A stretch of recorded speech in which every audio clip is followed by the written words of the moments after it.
very much. I am one of the very powerful organizers of this ATL FIFA World Cup, peace, coordination, and this draw today. Give us your take. First, tell us who you are and your take on the draw, and then how is Atlanta going to benefit from this crescendo and preparations of this World Cup? Well, my name is Michael Collins. I am the director for Playfair ATL. We are a coalition, as you mentioned, of labour, civil rights, criminal justice, housing, immigration groups, trying to make the World Cup more equitable. I think today we knew there was going to be a lot of attention on the issue of the World Cup. We knew that there was going to be a lot of discussion about, which countries are playing which countries, and so we wanted to be here just to make sure that as we think about which countries are playing in which places and how the games are going to shake out, that we're also thinking about ensuring that the World Cup is for the people. And by that we mean that the benefits of the World Cup, the financial benefits, are felt by people who come here to see whatever country it is that comes to Atlanta. They are, regardless of the immigration status and all of that, they need to feel safe, and we are trying to push the city to make sure that those protections are in place. The draw itself, powerful positioning, good teams, good preparations. For Scotland? For Scotland? I mean, I think for Scotland it is, could be better, could be worse. As a draw. Brazil is always going to be really hard, but I think for Scotland it's all about second position, and now we're going to be playing Morocco. Morocco is a tough team. Morocco is a tough team. Morocco is a tough team, but you got to beat these tough teams to get through. And then Haiti, they're an unknown quantity. They just came through, just qualified. Panama and the like. Yeah, but I think people in Scotland will feel like, that we could do that. Yeah, we could get through based on that. The last game being against Brazil is going to be really tough. And I think we'll find out exactly where the games are tomorrow, I guess. That's what they say. But, we could have had an easier group. But, like I say, we're always thinking about, finishing second. That's the idea.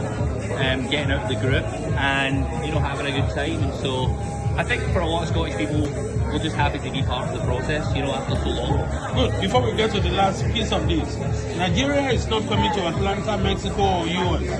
Are you happy?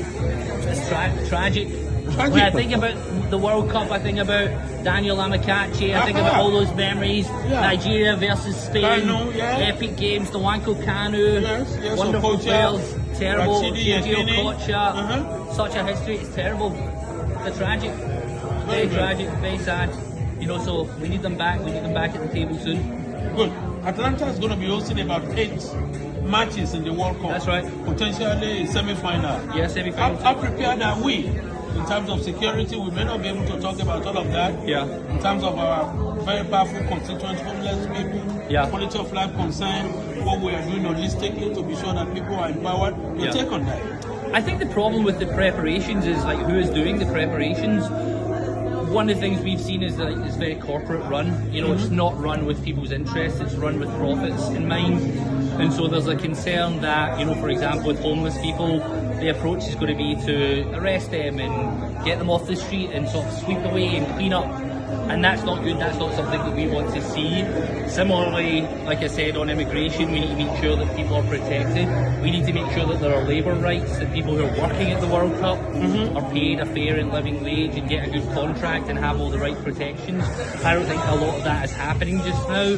And so we're pushing the city, we're working with FIFA, we're trying to get that done, and we're going to see what we can get done before the World Cup. Good.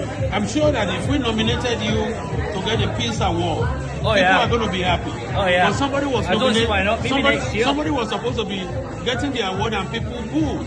Yes. So, what happened? What happened? Well, I think everybody knows the Peace Prize is just a total joke, and I think this is part of there's a serious issue with the Peace Prize, because I think what FIFA is doing is they're rolling out the red carpet for Trump. They're doing a lot of ass kissing, and I think the hope is that then he will behave himself at the World Cup. But you're playing with a tiger, you know, and these people can't be tamed. Yeah, combative and Very condescending. combative, Yeah. very condescending, and I think there's a lot of people in the administration who are going to take advantage of this World Cup for the wrong reasons and advance their immigration agenda and do a crackdown and ICE and deportations, and that's going to be very bad, and that's going to be very embarrassing for FIFA. So, you know, they're gambling and they're playing with fire as far as the Trump administration is concerned. And, you know, we'll see what happens and see how history will judge them. Good. In all of this, FIFA must still wake up. Wake up, FIFA. Thank you very much. It's a pleasure talking to you again. No worries. I'll see you. Always a pleasure. All right, thanks. Thanks. All right.